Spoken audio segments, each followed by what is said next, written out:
Last time on آخری معجزہ. تو اگر کہا ہوتا ہے نا ایاک نعبد و نستعین، تو صرف ایک ہی طرح کے معاملے میں ہم اللہ تعالیٰ کی مدد مانگتے ہیں. کس طرح کے معاملات میں؟ عبادت سے متعلق معاملات میں، صحت سے متعلق معاملات میں نہیں، فیملی سے متعلق معاملات میں نہیں، پیسوں سے متعلق معاملات میں نہیں، اپنی ڈپریشن کے معاملات میں نہیں، اپنی انگزائٹی کے معاملات میں نہیں. لیکن اب ایک جوڑ بھی بن گیا اور ایک علیحدگی بھی ہو گئی، یعنی دونوں اکٹھے بھی ہو سکتے ہیں اور دونوں الگ الگ بھی ہو سکتے ہیں، اور ان دونوں کی گنجائش اللہ تعالیٰ نے ہمیں دے دی. ایاک نعبد و ایاک نستعین.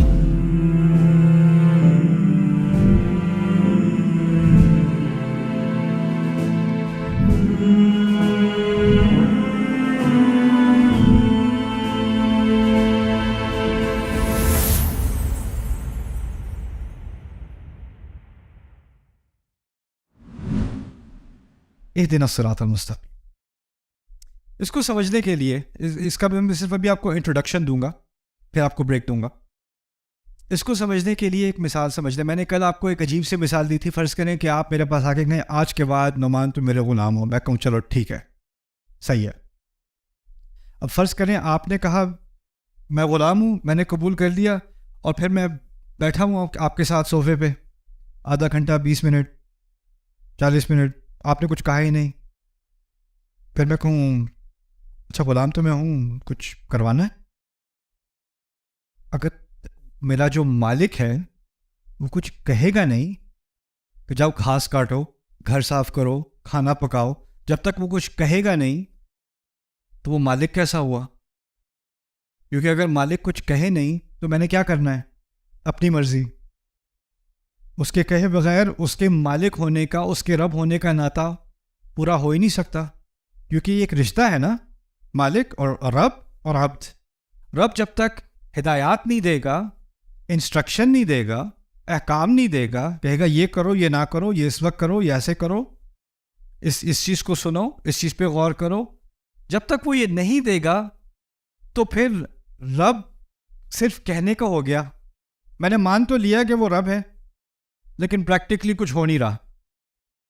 یہ بھی ہوتا ہے. میں نے یہ چیز وہاں یو ایس میں تو بہت کم دیکھی، مسلمان کنٹریز میں بہت زیادہ دیکھی. ہمارے یہاں ٹائٹلز بہت ملتے ہیں جن سے کچھ ہوتا نہیں ہے. تو مجھے فلانے پروجیکٹ کا ڈائریکٹر بنا دیا، یا ایڈوائزر بنا دیا، یا ایک میں بینہ کے ساتھ ایک یونیورسٹی تھی، ملک کا نام میں نہیں لوں گا، انہوں نے ایک میمورینڈم آف انڈرسٹینڈنگ کی ہماری یونیورسٹی کا بینہ انسٹیٹیوٹ کے ساتھ بہت تعاون ہے. 10 سال پہلے کی بات ہے، کچھ بھی نہیں کیا ہم نے، لیکن ایک سرٹیفکیٹ ہے، وہ تعاون ہے. یعنی کہنے کو تو ایک رشتہ ہے، لیکن پریکٹیکلی کچھ ہے کہ نہیں؟ نتھنگ. کہنے کی بات ہے بس. اور لیکن وہ جو ہاتھ شیک کرتے ہوئے فوٹو لینا بہت ضروری ہے. وہ بڑے مزے کے ہینڈ شیکس ہوتے ہیں یہاں. آپ صرف ہاتھ نہیں ملاتے ہیں، کہتے ہیں، پھر پکڑتے ہیں، پھر ایسے دیکھتے ہیں، کیونکہ اس کا اصل مقصد ہاتھ ملانا نہیں ہوتا، ہاتھ ملانے کا ریکارڈ ہونا ہوتا ہے، اس کو فریم کرنا ہوتا ہے. اللہ تعالیٰ نے اگر اپنے آپ کو رب کہا ہے تو رب ہونے کا تقاضا یہ ہے کہ وہ اپنے بندے کو بتائے میرا بندہ ہونے کے ناطے تم کیا کرو گے.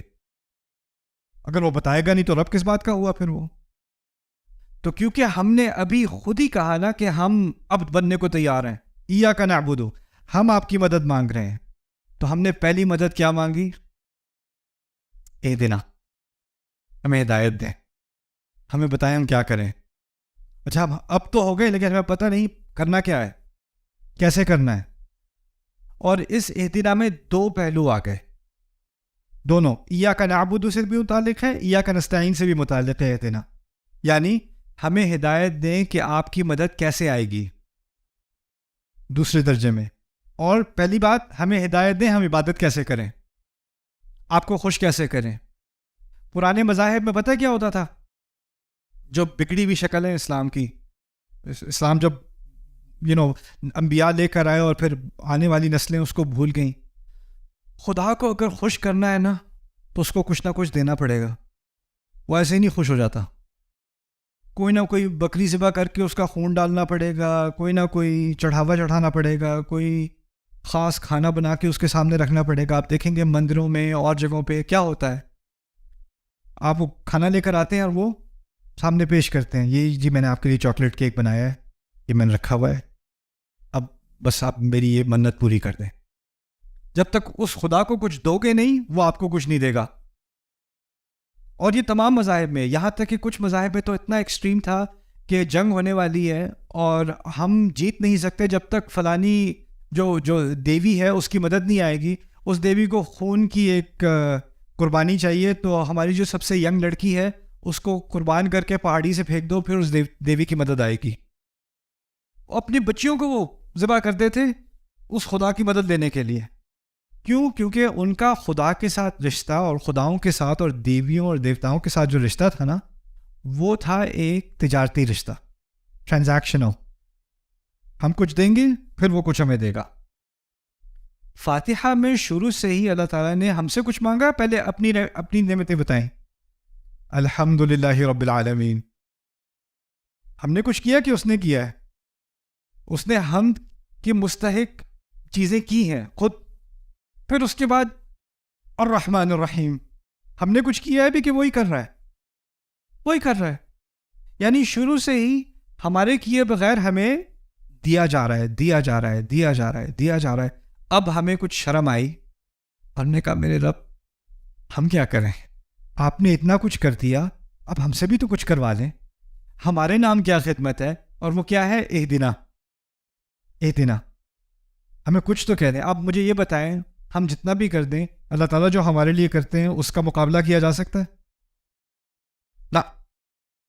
تو یہ اہدنا میں بھی جو اللہ تعالیٰ جو ہم ہدایت مانگ رہے ہیں نا، وہ اصل میں اللہ تعالیٰ کو پہچاننے کے بعد کم از کم ہمارے رب ہم اس بات کا اعتراف کرتے ہیں کہ ہم آپ کا کبھی حق تو ادا کر نہیں سکتے، لیکن اگر کوئی چھوٹی موٹی ایسی چیز ہے جو ہم اگر پوری کر دیں تو آپ ہم سے راضی ہو جائیں، آپ ہماری عبادت قبول کر لیں، تو وہ بتا دیں وہ کیا ہوگی۔ یہ ہے اہدنا۔ اور پھر اہدنا کے اندر اگر کہا ہوتا مجھے ہدایت دے دیں، اہدنی، اہدنی الصراط المستقیم، لیکن ہم نے اہدنی نہیں کہا، کیا کہا ہے؟ اہدنا۔ اچھا، شروع میں جب حمد کی تھی نا، جب میں اللہ کی حمد کرتا ہوں دل سے، تو میں آپ کے بارے میں نہیں سوچ رہا ہوتا۔ کس کے بارے میں سوچ رہا ہوتا ہوں؟ اپنے بارے میں۔ جب میں اللہ کے بارے میں کہتا ہوں الرحمن الرحیم، اللہ کی جو محبت ہے اس کا میرے لیے خیال ہے، کس کے بارے میں سوچ رہا ہوتا ہوں؟ اپنے بارے میں۔ انفرادی بات ہے۔ مالک یوم الدین، مجھے آپ کی فکر ہوتی ہے؟ اپنی فکر ہوتی ہے؟ اپنی فکر ہوتی ہے۔ ابھی تک جو ساری بات ہو رہی تھی وہ فرد کی تھی، میری تھی، تو یہاں تک جو بات پہنچی تو مجھے کہنا کیا چاہیے تھا؟ توقع کیا تھی؟ مجھے ہدایت دیں۔ ابھی تو ہر بات کا اشارہ میری طرف واپس جا رہا ہے۔ میں عبد ہوں، لیکن عبادت کی اور ہدایت کی جو طلب ہم نے کی ہے وہ اکٹھے کی ہے۔ اس میں بھی ایک بات کی طرف اشارہ ہے کہ یہ ہدایت اکیلا انسان نہیں کر سکتا، اکیلے انسان کے لیے بہت مشکل ہے، اس کو سپورٹ کی ضرورت ہے، اس کو کسی نہ کسی کا سہارا چاہیے۔ ہمیں اکٹھے ہدایت دیں، اور اس میں ایک خود غرضی سے بھی نکال دیا ہمیں، یا اللہ مجھے ہدایت دے، باقی بھاڑ میں جائے، بس میں اور تو۔ نہیں نہیں نہیں، اس میں اللہ تعالیٰ نے ہمیں ایک دوسرے کی فکر کرنا بھی سکھائی۔ اگر میرے رب میں اتنی رحمت ہے، اتنی محبت ہے، اتنا خیال ہے، اور اس نے مجھے بنایا ہے، تو میرے اندر بھی اس کی کچھ جھلک تو آئے گی نا، کہ مجھے بھی کسی اور کا خیال ہے، مجھے کسی اور سے بھی محبت ہے، اور جو چیز میں اپنے لیے اتنی بری طرح چاہتا ہوں، میں صرف اپنے لیے نہیں چاہتا، میں سب کے لیے چاہتا ہوں۔ یہ آخری جو تأمل ہے، اس کے بعد میں آپ کو بریک دینے لگا ہوں، ذرا سوچنا ہے اس کے بارے میں۔ اگر اس کا مفہوم آپ واقعی سمجھے ہیں، مجھے ہدایت دے نہیں کہا، ہمیں ہدایت دیں کہا ہے، اگر اس کو واقعی ہم سمجھتے ہیں، اس کا مطلب پتہ ہے کیا ہے؟ مجھے اوروں کے لیے کیا چیز چاہیے؟ جو ہدایت مجھے اپنے لیے چاہیے، وہی ہدایت مجھے اس کے لیے چاہیے۔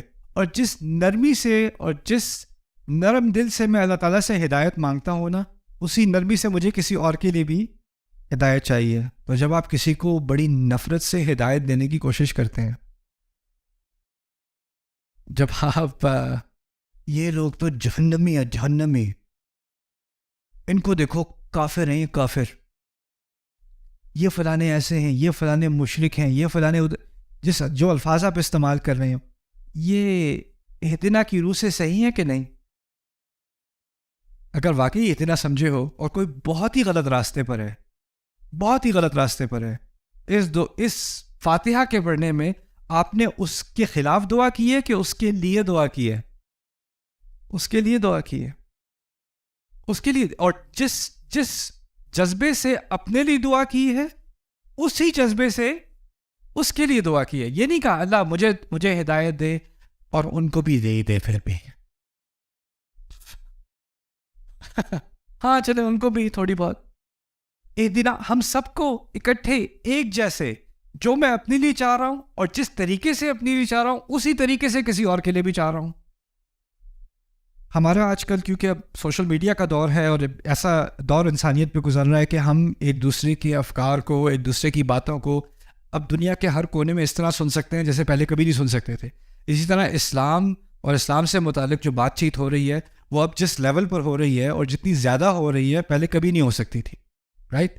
ہر طرح کے لوگ ہر طرح کی بات اسلام کے بارے میں بھی کر رہے ہیں، آپ کو معلوم ہے. لیکن ایک جائزہ میرا کیا ہے کہ اکثریت بات جو اسلام کے بارے میں ہم کرتے ہیں نا، وہ ہم کسی اور کی تنقید کرتے ہیں. اکثریت یہ غلط اس لیے ہے، فلانا غلط اس لیے ہے، اس کی بات اس لیے نہیں سنو، اس کو اس طرح غلط ثابت کروں گا، اس کی اس طرح دھجیاں اڑاؤں گا. اور پھر وہ جواب میں کیا کہتا ہے؟ اچھا میں غلط ہوں، میری ویڈیو دیکھنا کہ تم کتنے غلط ہو. اور وہ ایک دوسرے کی غلطیاں، اور یہ دونوں پھر غلط ویڈیو، ایک دوسرے کی غلطیاں ویڈیو ریلیز کرنے کے بعد پھر نماز کا ٹائم ہوتا ہے اور دونوں اکٹھے کھڑے ہو کے کہتے ہیں اپنے اپنے گھروں میں اہدنا الصراط المستقیم. حیات کا مذاق نہیں بنا دیا ہم نے. اور یہ کوئی بہت گہری تعلیم ہے جو بہت بہت قرآن پڑھنے کے بعد کئی سالوں بعد جا کے سمجھ میں آئے گی. تو پہلے صفحے پر ہے یار. یہ تو جب آپ نے اسلام قبول کیا تھا تب سے آپ کے ذہن میں یہ بات آنی چاہیے تھی کہ مجھے باقی انسانیت کی فکر ہے، مجھے ان کو غلط ثابت نہیں کرنا، مجھے ان کے لیے بھلائی چاہیے. اور جو رحمت مجھے اللہ دے رہا ہے اسی رحمت کا تقاضا ہے کہ میں لوگوں کے ساتھ بھی رحم سے، محبت سے، اخلاص سے، خلوص سے بات کروں. اور اگر بنا واقعی کسی کے ساتھ اختلاف ہے، مجھے کیا کرنا چاہیے؟ میں سمجھتا ہوں کہ وہ بہت بڑی گمراہی میں پڑ گیا ہے. مجھے فکر ہے، کیا کروں؟ ویڈیو بناؤں اس کے بارے میں. اگر آپ کو کسی کی فکر ہو، اپنے کزن کی فکر ہو کہ وہ کسی غلط راستے پہ چڑھ گیا، تو آپ اس کی ویڈیو بناؤ گے کزن کی. میرا کزن جو ہے وہ مجھے لگ رہا تھا کہ وہ شراب پینا شروع کر دی اس نے، اور مجھے اس کی بہت فکر ہے اور اس لیے میں یہ ویڈیو بنا رہا ہوں اور امید ہے کہ وہ ہدایت کے راستے پر آ جائے گا. اپلوڈ. یا آپ نے اس کے ساتھ محبت کی ہے یا اس کے ساتھ نفرت کی ہے؟ یہ نفرت نہیں ہے. اگر واقعی اس کی فکر ہے تو کیا کرتے؟ اس کے گھر جاتے، اسے گلے لگاتے، اسے ساتھ بٹھاتے، اسے کہتے میرے بھائی ہو تم، کیا کر رہے ہو؟ نہیں کرو ایسے. کب شروع ہوا یہ؟ اور میں تمہاری مدد کرتا ہوں، اور میں تمہیں ریہیبلیٹیشن سینٹر لے کے جاتا ہوں، کسی سے بات نہیں کروں گا، یہ تمہارے میرے درمیان ہے. اور یہ کس چیز کا تقاضا ہے؟ محبت کا. ایک طرف تو خطبہ ہو رہا ہے انما المؤمنون اخوۃ، سارے مومن آپس میں بھائی بھائی ہیں، اور دوسری طرف اپنے بھائی کے اوپر ویڈیو بن رہی ہے. بھائی سے بات کبھی کی ہے؟ نہیں. اور پھر دوسری بات بھی کرو گے نا، اگر کوئی کہے کہ نہیں میں اس سے خود بات کروں گا، اور لوگ کامنٹ میں بھی لکھتے ہیں آپ اس سے خود ہی بات کریں. ہاں میں کروں گا بات اس سے. وہ بات کرو، بات کو ریکارڈ کر کے اس کی ویڈیو بنا کے کرو. دس از اہدنا ناؤ. یہ نیا اہدنا ہے.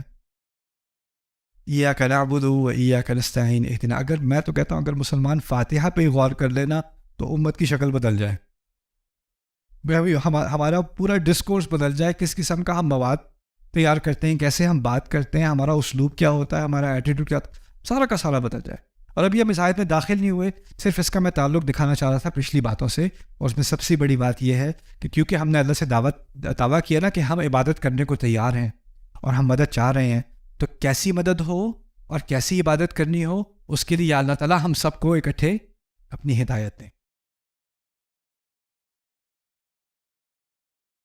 اوکے، 2 سوال تھے، اس میں سے ایک مجھے یاد آ رہا ہے عبادت کے بارے میں، عبادت کے کانسیپٹ کے بارے میں. ایاک نعبد، کیونکہ آپ سب کو علم ہوگا کہ جو ہدایت ہم نے مانگی ہے اس صورت میں، اس کا جواب باقی قرآن ہے. یعنی اس کے جواب میں اللہ تعالیٰ نے ہمیں یہ پوری کتاب دی ہے. تو اس کا مطلب یہ ہوگا کہ عبادت، اس کی تمام تعلیمات کو عبادت ہی سمجھا جائے گا. اور اس کی تعلیمات میں نماز شامل ہے، اس میں کوئی شک نہیں. زکوٰۃ شامل ہے، اس میں کوئی شک نہیں. روزہ شامل ہے، حج شامل ہے. لیکن اس کی تعلیمات میں تدبر بھی شامل ہے، اس کی تعلیمات میں سوچنا بھی شامل ہے، سیکھنا بھی شامل ہے. اس کی تعلیمات میں غور کرنا، تاریخ کے بارے میں سیکھنا، اس کی تعلیمات میں جذبات کو سمجھنا، مختلف جذبات کو سمجھنا، رسول صلی اللہ علیہ وسلم جس مشکل سے گزرے اس پر غور کرنا. یعنی عبادت کا کانسیپٹ ایک بہت بڑا کانسیپٹ ہے، اور اس میں کچھ چیزیں ہیں جو بہت واضح ہوتی ہیں، جیسے نماز، روزہ، زکوٰۃ وغیرہ. لیکن اس قرآن نے اس کانسیپٹ کو بہت بڑا بنا دیا. لوگ عام طور پہ کہتے ہیں آپ کو قرآن ہمیشہ عمل میں لانا چاہیے، ایک ایک آیت کو آپ عمل میں لائیں. میرا سوال یہ، آپ الف لام میم کو عمل میں کیسے لائیں گے؟ ذالک الکتاب لا ریب فیہ عمل میں کیسے لائیں گے؟ عمل میں لانے کی وہ آیات ہیں جن میں عمل کا مطالبہ ہے، اور آیات میں تدبر کا مطالبہ ہے، سوچنے کا مطالبہ ہے، دل کے لرزنے کا مطالبہ ہے. مختلف قسم کے مطالبے ہیں. ہر مطالبہ عمل نہیں ہے. عمل تو ایک پہلو ہے عبادت کا، لیکن عبادت کے اور بہت سارے پہلو بھی ہیں. اور کیونکہ باقی مذاہب میں ان سب کو الگ الگ کر دیا گیا، فلسفی اور ہو گئے، اور عبادت کرنے والے اور ہو گئے، اور احکام پہ زور کرنے والے اور ہو گئے، اور جو ہے روحانیت کو سمجھنے والے اور ہو گئے. انہوں نے اپنے اپنے ڈپارٹمنٹ کھول لیے. قرآن نے کیا کیا؟ ان تمام چیزوں کو ہمیشہ اکٹھا رکھا اور ایک کو دوسرے سے الگ نہیں ہونے دیا. اور یہی اصل عبادت ہے. اصل عبادت یہ ہے. اور یہ کانسیپٹ عبادت کا کمزور ہوتا چلا جاتا ہے جب ہم اللہ تعالیٰ کے کلام سے دور ہوتے چلے جاتے ہیں. جتنا آپ اس پہ غور کرو گے آپ کا کانسیپٹ خراب نہیں ہوگا، جتنا اس سے دور ہوتے چلے جاؤ گے عبادت کے کانسیپٹ میں کمزوری اور کمی آتی چلی جائے گی، یہاں تک کہ اس مقام تک پہنچ جائیں گے کہ ہم کہیں گے، کسی کے بارے میں کہیں گے عبادت کر رہا ہے، اس کا مطلب یہ نماز پڑھ رہا ہے. لیکن اگر وہ کمائی کر رہا ہے اپنی فیملی کے لیے تو یہ نہیں کہیں گے عبادت کر رہا ہے. رائٹ؟ جب سلیمان علیہ السلام گھوڑوں کی تیاری کر رہے تھے وہ عبادت کر رہے تھے، لیکن ہم یہ نہیں سوچیں گے کہ یہ عبادت ہے. جو تجارت کر رہا ہے اور اس کے ذریعے سے حلال روزی کما رہا ہے وہ بھی کیا کر رہا ہے؟ عبادت کر رہا ہے. وہ عبادت کر رہا ہے. تو اس کا ایک جو جامع تصور ہے نا، اس کو اپنے سامنے رکھنے کی بہت ضرورت ہے. خیر، تو یہ ایک بات تھی. دوسری بات تھی مضارع کے بارے میں کہ ایاک نعبد میں یہ نہیں کہا ایاک عبدنا و ایاک استعنا. ہم نے آپ کی عبادت کی، ہم نے آپ کی مدد مانگی، یعنی ماضی میں کہا جا سکتا تھا، لیکن مضارع استعمال کیا ہے. مضارع عربی میں مضارع جو ہے نا یہ حال اور مستقبل دونوں کو شامل کرتا ہے. تو میں نے ترجمہ ایک طرح کیا تھا، لیکن اصل میں ترجمہ دونوں طرح ہے. ہم آپ کی عبادت کر رہے ہیں اور کریں گے. ہم آپ کی مدد مانگ رہے ہیں اور مانگیں گے. اس طرح بھی کر سکتے ہیں مانگتے رہیں گے، اس طرح بھی ترجمہ کر سکتے ہیں، وہ بھی صحیح ہوگا، مانگتے رہیں گے. تو ہم نے ایک کمٹمنٹ کی ہے ابھی کی اور فیوچر کی، مستقبل کی، ان الفاظ کے ذریعے سے ایاک نعبد و ایاک نستعین. اوکے. دوسرا ایک سوال آیا تھا العالمین کے بارے میں پہلے، کہ العالمین میں تفسیر میں اکثر و بیشتر یہی کہا جا رہا ہے کہ العالمین میں نباتات، جمادات، پرندے، جانور، جنات، تمام عالم، تمام دنیایں، تمام جہانوں کا مالک نا، تو اس کی طرف اشارہ ہے. میں اس بات کا انکار نہیں کرتا. میں کہتا ہوں کہ قرآن کے الفاظ، جہاں تک میں نے قرآن سمجھنے کی کوشش کی ہے نا، تو قرآن کے الفاظ میں دو طرح کے مفاہیم ہوتے ہیں. ایک کو کہا جاتا ہے المعانی الاوائل اور دوسرے المعانی الثوانی. انگلش میں سمجھ لیں پرائمری میننگز، سیکنڈری میننگز، پہلے درجے کے معنی، دوسرے درجے کے معنی. اور یہ قرآن میں بہت جگہ ہوتا ہے، اور ان میں سے کسی ایک کا انکار کرنا غلط ہوتا ہے. میں ڈاکٹر فاضل صالح حسام رائی کے کام سے بہت متاثر بھی ہوں. انہوں نے قرآن کی بلاغت پہ بہت کام کیا ہے، عربی میں ہی کام کیا ہے. عراقی ہیں وہ، سامر راہ سے، ابھی بھی بغداد میں ہوتے ہیں. انہوں نے العالمین کی جو شرح کی تھی اس کے سٹرکچر کی بنیاد پر، اس کی بنیاد پر میں نے یہ بات آپ کے سامنے رکھی تھی. اور میرے نزدیک یہ بات نہ صرف کانٹیکس کے اعتبار سے سینس رکھتی ہے، اور اس کو پرائمری رکھنا چاہیے. اس صورت میں جو اوائل معنی ہیں، اس میں اختلاف ہو سکتا ہے کہ اوائل معنی کون سے ہیں، انکار نہیں کیا جا رہا ایک کا یا دوسرے کا، لیکن پہلے درجے کے معنی کس کے ہیں، نمبر 1 پہ کس کو رکھنا ہے، نمبر 2 پہ کس کو رکھنا ہے. میرے نزدیک نمبر 1 پہ ذوی العقول، اینا سے ذوی العقول نکلتے ہیں، یعنی فرشتے، جن، انسان، روحیں، یہ تمام العالمین میں شامل ہوں گی، اس دنیا میں یا آخری میں، اگلی دنیا میں. لیکن کیونکہ اس صورت کا اصل مقصد انسانیت سے خطاب ہے، اور اس کا اصل مقصد ہدایت ہے ہمارے لیے، اس لیے پہلی پریفرنس میننگ کی اس معنی کو دینی چاہیے جو اس کے ساتھ فٹ کرتی ہے. تو سیاق سے پتہ چلتا ہے کہ کون سے معنی کو پہلے درجے پہ رکھنا چاہیے. ٹھیک ہے، خیر. Subscribe now to the Bayyinah YouTube channel to watch the rest of this series and more great content from Ustad Nu'man Ali Khan. Coming up next time on Aakhri Mu'jiza. جس طریقے سے انسان مانگتا ہے نا، اس سے پتہ چل جاتا ہے اس کو کس کی کتنی ضرورت ہے.